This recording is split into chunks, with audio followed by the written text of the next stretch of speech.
In the lonely town of Oluvale, where the Harmattan wind carried dust and secrets, lived a boy named Daniel. He was only 22, yet his eyes looked older. Poverty had carved its marks on his face long before youth had a chance to shine. Daniel worked as a motorcycle mechanic, patching up old engines that coughed and rattled like the tired souls who owned them. He earned just enough to survive, sometimes not even that. But Daniel had one thing that money couldn't buy: a pure heart. He never cheated customers, never complained, and always found a reason to smile. At night, he would sit outside his small rented room and dream about owning his own workshop one day. Then, fate walked in, wearing heels and red lipstick. One scorching afternoon, a sleek black SUV stopped in front of his workshop. It was the kind of car that didn't belong on dusty Oluvale roads.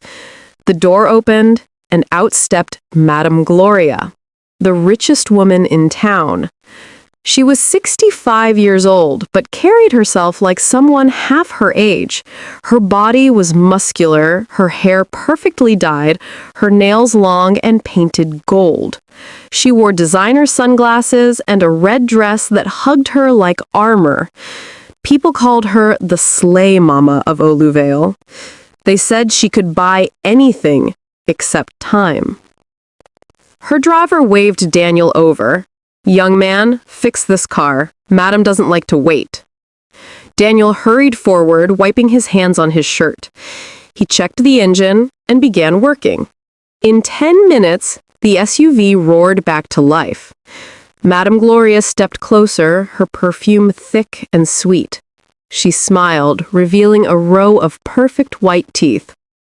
"You're good with your hands," she said. "Thank you, Ma," he replied shyly. "What's your name?" "Daniel, Ma."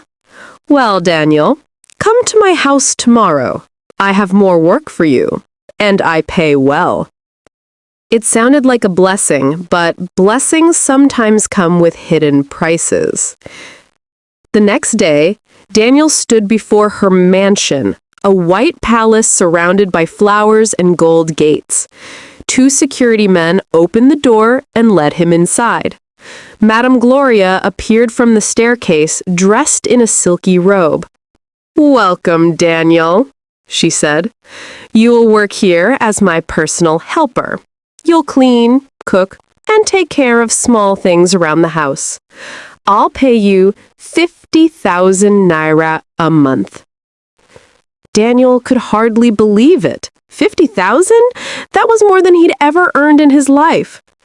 He accepted without hesitation. For the first week, everything seemed fine.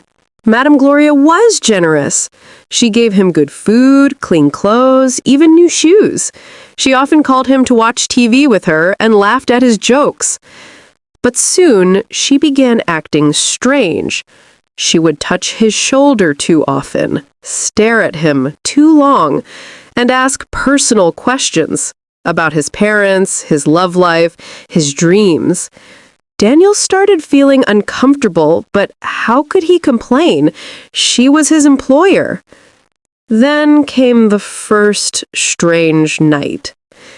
Daniel had just finished cleaning the kitchen when he heard faint noises, whispers, coming from the basement. The air felt cold. He followed the sound and stopped before a heavy wooden door. It was slightly open. Inside, candles flickered. Daniel peeked in and froze. On the walls hung dozens of photographs of young men, their faces crossed out with red paint. In the center of the room stood a small altar. On it sat a heart-shaped pendant glowing faintly. And beside it, a bowl filled with something dark and thick, like blood. Daniel's stomach turned. He stepped back, his hands shaking. Then he saw something that made his heart nearly stop.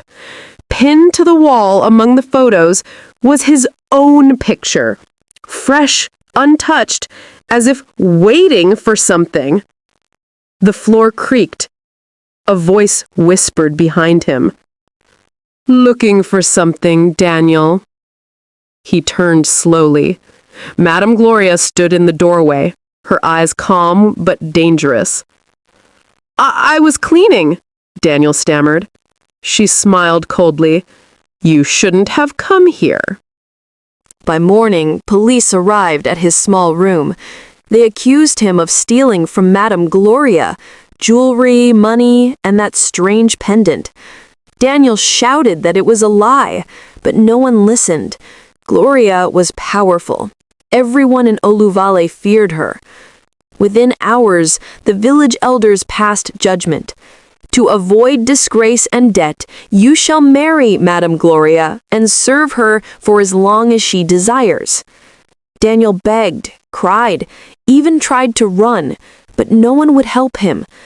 The wedding took place quietly. No music, no joy.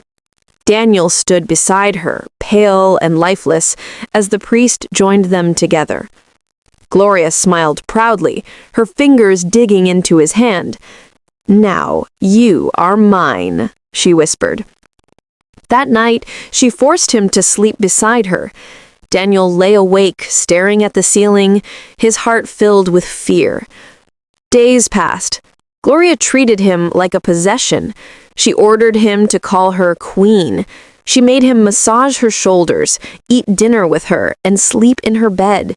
She never allowed him to leave the house. The servants had been dismissed. She wanted him alone. Sometimes at night, Daniel heard chanting again, low, rhythmic, echoing from the basement. He would cover his ears, but the sound crawled into his dreams. On the fifth night, he couldn't take it anymore. He got out of bed quietly. Gloria was asleep.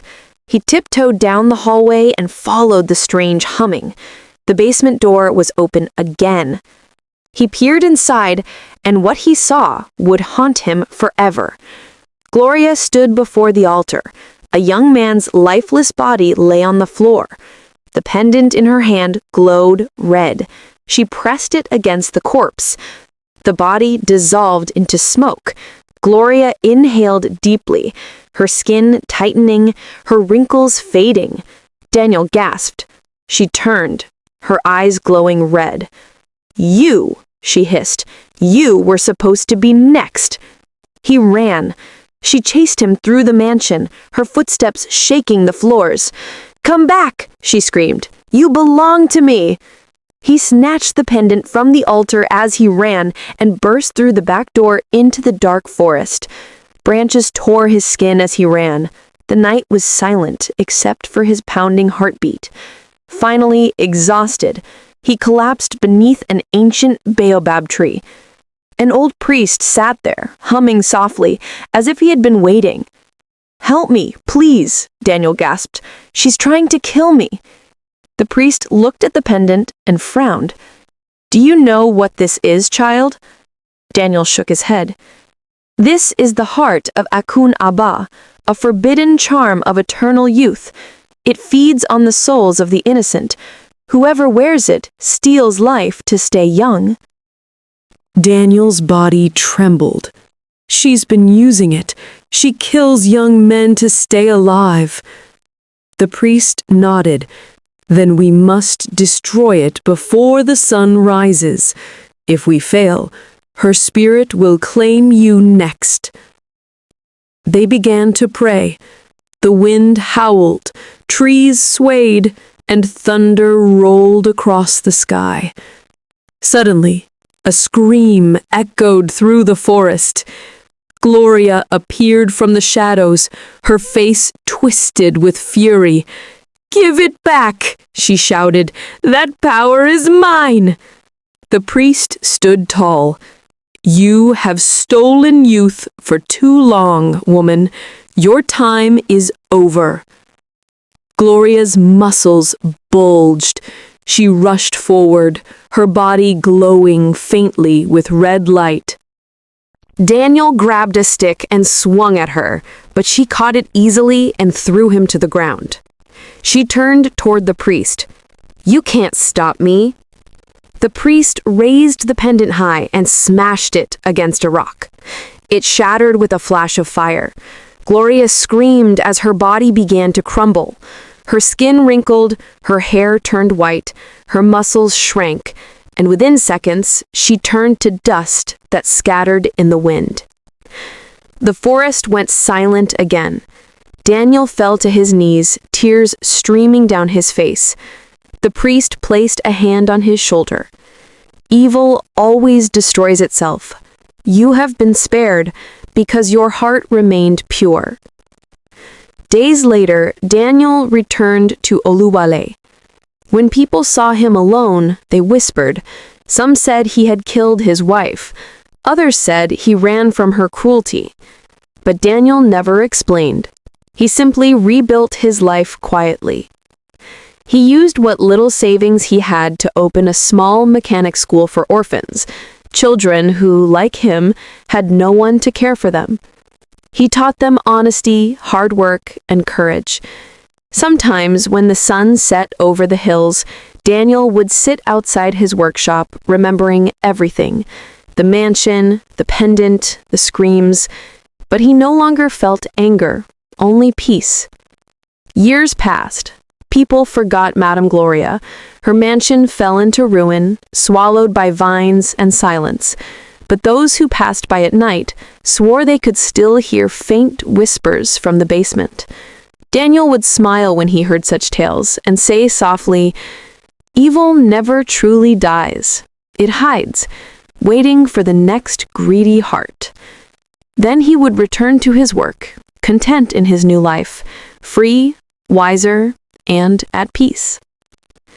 Moral of the story: evil often disguises itself as beauty and wealth, but no lie lasts forever. No matter how dark the night, truth and courage will always bring back the light.